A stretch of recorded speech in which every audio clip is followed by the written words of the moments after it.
In construction, writing is a large part of what you do on a daily basis, and there are countless different types in the industry. As my career goal is to be a project manager, I am going to break down a few types of documents they are involved with. First of all, meeting minutes are professional documents, emails, or handwritten notes used to formally recap the events and results of any discussion, phone call, or meeting. Meeting minutes can be created by many different people in the construction process. Typically, it's the project manager who works for the general contractor that is the one responsible for creating meeting minutes after weekly meetings or drafting up follow-up emails after discussions. Typically, owners, architects, subcontractors, and courts will all use meeting minutes in some way, shape, or form. RFIs are another large part of day-to-day field operations. Questions relating to a building's construction are formally asked and answered by the architect with a request for information, or an RFI. This could begin as a question from a subcontractor in the field and become a written document containing the question as well as sketches and drawings. RFIs are most often used by contractors and the architect, but can also be used by the owner if the RFI adds a cost to the project. Field and progress reports are typically updated by project managers on a weekly basis. Progress reports show a project schedule, labor distribution, and dollar amount projections with the aid of spreadsheets and graphs. Also commonly used, daily progress reports, watch reports, checklists, and punch lists are an informal written documentation of field events to ensure a project's quality and safety. Owners and upper management are ones who typically receive progress reports and projections. Proposals are typically written by contractors during the bidding process of a project. Proposals contain information about your company, costs, and schedule estimates for the project up to bid, and also a company statement. The purpose of these letters is to convince the potential client you are best fit to do the project over competitors.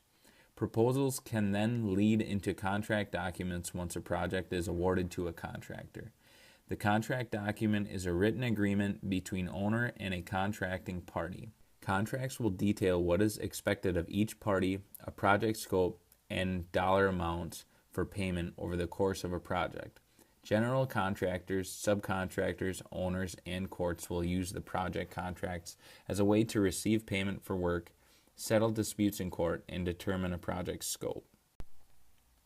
So why do we need all this writing?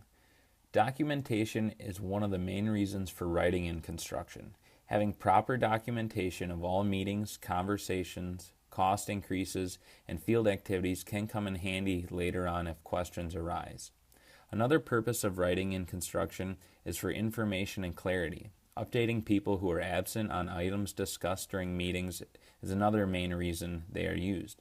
The purpose of RFIs is a way to get that information through the written communications. As I mentioned before, field and progress reports are used to build projections and an outlook for your project's cost and schedule. These reports are useful tools in assessing if the schedule needs to be accelerated to meet deadlines, determine the manpower needed for the project, and give an up-to-date cost estimate. Legally, all documents mentioned can be used in courts. Meeting minutes of discussed topics, RFIs, field reports, and especially contract documents are often referred to in court. The purpose of a lot of documents in the construction industry is to cover yourself in the event you are called into a court case. Document usage varies from project to project, but here's a visual representation of the document usage. With meetings being such a large part of a project manager's daily activities, it is one of the larger parts of the graph. RFIs and progress reports are another larger part of the graphs, as these are both daily or weekly construction activities. Contract documents are not as often used due to them only being used in the project's startup and closeout phase. These documents are all used in many ways throughout the course of a project and are standard across the construction industry. They provide professional documentation of work and events, organized information, as well as aid in teamwork and communication of a project. For my infographic, I interviewed Darren Persley, a project manager at Bolt Construction, who I had worked with this past summer in my internship.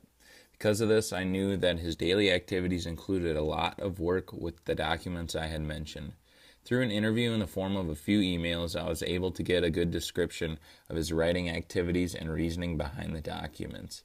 He stressed in his email how important documentation was, and it being a main reason why we need so many different types of information in writing, which is something I wasn't aware of previously.